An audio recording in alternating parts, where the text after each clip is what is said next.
Hello friends, welcome to my channel. Next video में हमने बात की थी जॉन टेलर डिस्टॉर्शन के बारे में, जिसमें हमने देखा था स्ट्रॉन्ग डिस्टॉर्शन किस ऑर्बिटल में होता है, वीक डिस्टॉर्शन कैसे होता है, और कई सारे ऐसे इलेक्ट्रॉनिक कॉन्फ़िगरेशन देखे थे जिसमें डिस्टॉर्शन भी नहीं होता था।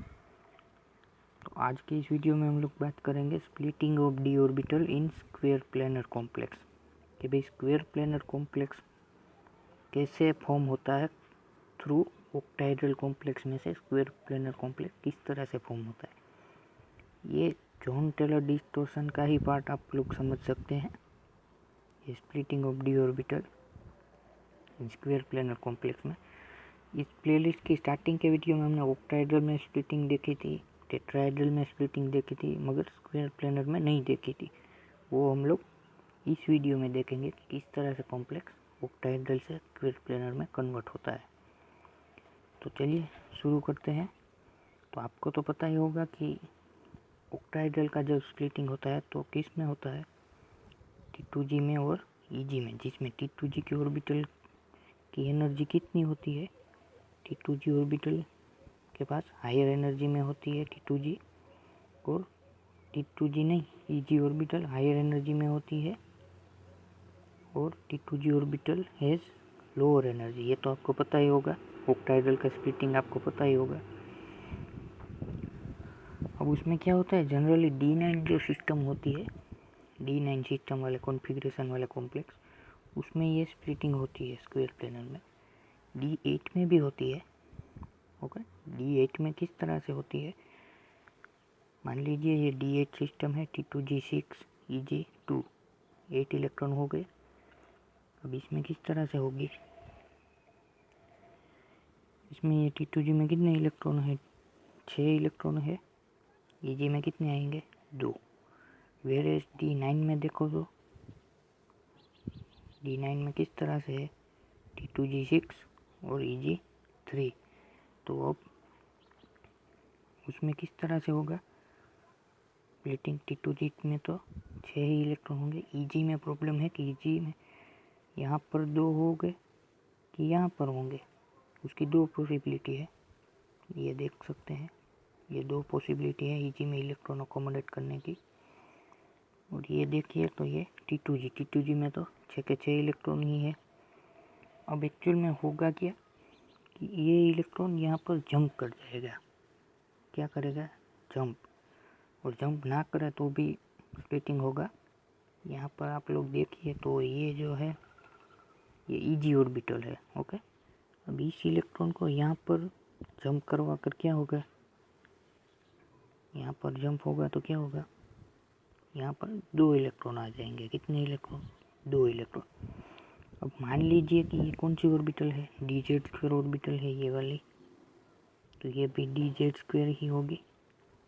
ओके, तो ये क्या होगी, DX² माइनस Y², ये भी DX² माइनस Y² ये होगी। फिर से दिखाता हूँ, ये इलेक्ट्रॉन जंप करेगा, EG में DZ² में आ जाएगा। ये DX² माइनस Y² ऑर्बिटल है, ये भी DX² माइनस Y² ऑर्बिटल है। अब यहाँ पर DZ² में 2 इलेक्ट्रॉन आने की वजह से क्या हो जाएगा, यहाँ पर रिपल्जन ज़्यादा होगा, मीन्स Z आउट हो जाएगा। कोई भी कॉम्प्लेक्स में Z एक्सिस पर ज़्यादा इलेक्ट्रॉन होंगे तो मेटल के जो ऑर्बिटल वाले इलेक्ट्रॉन क्या करेंगे, रिपल्जन फील करेंगे। किसके साथ, Z² वाले ऑर्बिटल में जो भी इलेक्ट्रॉन हो उसके साथ। तो देखिए कि ये जो कॉम्प्लेक्स है ये ऑक्टाहेड्रल कॉम्प्लेक्स है ये वाला, और ये Z एक्सिस है और ये X और Y एक्सिस, मीन्स प्लेन भी आप लोग मान सकते हैं। तो अब होगा क्या, जब ये DZ² में 2 इलेक्ट्रॉन होने की वजह से ये Z एक्सिस का इलोंगेशन बोल सकते हैं, Z आउट होगा। तो किस तरह से होगा, कुछ इस तरह से होगा, इसको हम लोग Z आउट बोलते हैं। और फाइनली ये रिपल्जन इनफाइनाइट हो जाता है। ये दोनों Z एक्सिस वाले लिगैंड का रिपल्जन इनफाइनाइट हो जाता है, और इनफाइनाइट होने से ये Z एक्सिस यहाँ से रिमूव हो जाएगी, और इसी वजह से हमको जो जियोमेट्री मिलेगी वो कैसी होगी, स्क्वायर प्लेनर जियोमेट्री होगी। क्या होगी? Square planar geometry. तो इसी तरह मैंने आपको बताया कि किस तरह से ऑक्टाहेड्रल में से स्क्वायर प्लेनर में वो जियोमेट्री कन्वर्ट होती है। अब आप उसका स्प्लिटिंग डायग्राम देखोगे तो उसमें क्या है मैं आपको बताता हूँ। ये है स्प्लिटिंग डायग्राम। ये डी ऑर्बिटल है, 5d ऑर्बिटल है डीजेनरेटेड स्टेट में। अब उसका स्प्लिटिंग होगा तो आपको पता ही होगा, ये T2G है, ये Eg ऑर्बिटल है। ओके, अब उसका फर्दर स्प्लिटिंग होता है T2G और Eg का। तो मैंने ये बताया, इसी वजह से आप लोग देख सकते हैं। तो Eg का फर्दर स्प्लिटिंग होता है dx² - y² ऑर्बिटल में और dz² में। यहाँ पर dz² की एनर्जी कम है। क्यों एनर्जी कम है? क्योंकि आपने अभी भी अगली स्लाइड में देखा कि z वाली ऑर्बिटल में रिपल्जन ज़्यादा है, 2 इलेक्ट्रॉन बढ़ जाने से। तो रिपल्जन ज़्यादा होगा तो उसकी एनर्जी डिक्रीज हो जाएगी। इसी वजह से यहाँ पर dz² लोअर एनर्जी स्टेट में है, whereas dx² - y² is higher energy state में है। यहाँ पर देखिए T2G में dxy हायर एनर्जी स्टेट में है और dxz और yz लोअर एनर्जी स्टेट में। ये कैसे हुआ? तो यहाँ पर देखोगे तो ये z प्लेन आता है, इसमें xz, यहाँ पर yz। तो ये z वाले प्लेन में भी इस तरह से रिप्रेजेंट होता है। इसी वजह से ये z² एक्सिस की इफेक्ट यहाँ पर भी होती है।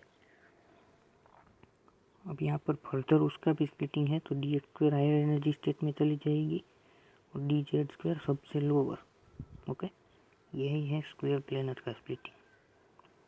ये तो फर्दर स्प्लिटिंग दिखाया था मैंने, ये है ओरिजिनल स्क्वायर प्लेनर का स्प्लिटिंग है, जिसमें z वाली ऑर्बिटल की उस ऑर्बिटल की एनर्जी सबसे कम हो जाती है, क्योंकि वो z प्लेन में है और z एक्सिस पे रिपल्जन ज़्यादा है। तो उसकी प्लेन में जो भी लोब्स होंगे वहाँ पर भी रिपल्जन उसकी इफेक्ट पड़ेगी।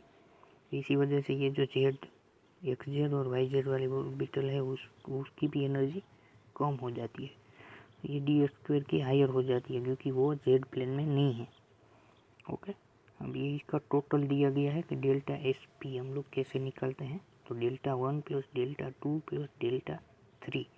Δ1 ये गैप है, इस गैप को Δ1 बोलेंगे। ये है Δ2 और ये है Δ3। ये तीनों का टोटल करके हम लोग टोटल स्प्लिटिंग एनर्जी काउंट कर सकते हैं फॉर स्क्वायर प्लेनर जियोमेट्री में, जो कोई ऑक्टाहेड्रल कॉम्प्लेक्स का कन्वर्जन स्क्वायर प्लेनर में होता है। तो इस वीडियो में हमने बात की कि स्प्लिटिंग किस तरह से होता है डी ऑर्बिटल का।